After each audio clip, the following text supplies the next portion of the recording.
Welcome friends. School service কমিশনের second SLST 2025-এর বিষয়ে আপনারা অনেকে জানতে চাইছেন যে ইন্টারভিউতে ডাকা হবে কোন কোন নম্বরের ভিত্তিতে, তারপর মেরিট বা প্যানেল কিসের ভিত্তিতে তৈরি হবে, অর্থাৎ সিকোয়েন্সটা কি।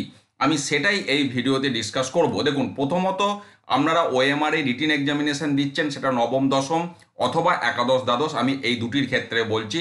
60 নম্বরের রিটিন এক্সামিনেশন হলো, তার সাথে যোগ হচ্ছে একাডেমিকটা, তাহলে 60 আর 10-এ 70। এই 70-এর ভিত্তিতে আপনারা ডাক পাবেন ইন্টারভিউ এবং ডেমনস্ট্রেশনে। এই ইন্টারভিউ এবং ডেমনস্ট্রেশন একসাথেই হবে, সেটা একই দিনে হতে পারে, আলাদা হতে পারে, সেটা পরে জানিয়ে দেওয়া হবে। এবার সংখ্যাটা কিসের ভিত্তিতে নির্ণয় হবে?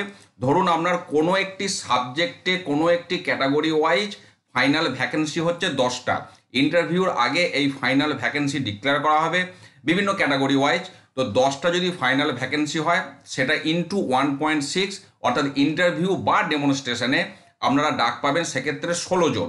তাহলে এই 16 জন আপনারা ইন্টারভিউ এবং ডেমনস্ট্রেশনে ডাক পাবেন রিটিন এক্সামিনেশন এবং একাডেমিকের 10 নম্বর, অর্থাৎ মোট 70 নম্বরের ভিত্তিতে। তাহলে এবার ইন্টারভিউ আর ডেমনস্ট্রেশন আপনার যখন হয়ে গেল, তাহলে এখানে সবকটা নম্বর এসে গেল। ইন্টারভিউ 10, ডেমনস্ট্রেশন 10, তার সাথে টিচিং এক্সপিরিয়েন্স 10, যার যেটা অ্যাপ্লিকেবল। তাহলে এই সমস্ত এবার 100 নম্বরের ওপর ভিত্তি করে এবার আপনার তৈরি হবে মেরিট লিস্ট বা প্যানেল। এবার এই মেরিট লিস্ট আর প্যানেল, ওই 16 জনাকার নাম কিন্তু এখানে থাকবে। এবার এই 16 জনের মধ্যে আমি যেটা প্রথমেই বলেছিলাম, ভ্যাকেন্সি হচ্ছে আমার 10টা, তাহলে সেক্ষেত্রে প্রথম 10 জন হয়ে গেল এম প্যানেল, এবং 11 থেকে 16 এই সংখ্যাটা হয়ে যাচ্ছে ওয়েটিং লিস্ট। অর্থাৎ ডাক পাবেন 16 জন ইন্টারভিউর জন্য। যেহেতু ভ্যাকেন্সি 10টা ছিল, মেরিট লিস্ট বা প্যানেল কিন্তু 16 জনাকারই বের হবে। প্রথম 10 জন হয়ে গেলেন এম প্যানেল, পার্টিকুলার এই ক্যাটাগরিটার জন্যে, যেহেতু ফাইনাল ভ্যাকেন্সি 10টা ছিল। আর 11 থেকে 16 এই 6 জন চলে গেলেন ওয়েটিং লিস্টে। এবার এম প্যানেলে যদি কেউ চাকরি না নেয়, শূন্যস্থান থেকে যায়, সেক্ষেত্রে ওয়েটিং লিস্ট থেকে তারা ডাক পাবেন। এই সিস্টেমটা আপনারা জানেন।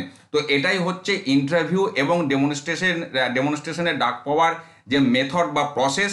তারপর ফাইনাল মেরিট লিস্ট এবং প্যানেলের যে প্রসেস, একদম এম প্যানেল এবং ওয়েটিং লিস্ট পর্যন্ত আমি আপনাদের সাথে শেয়ার করলাম।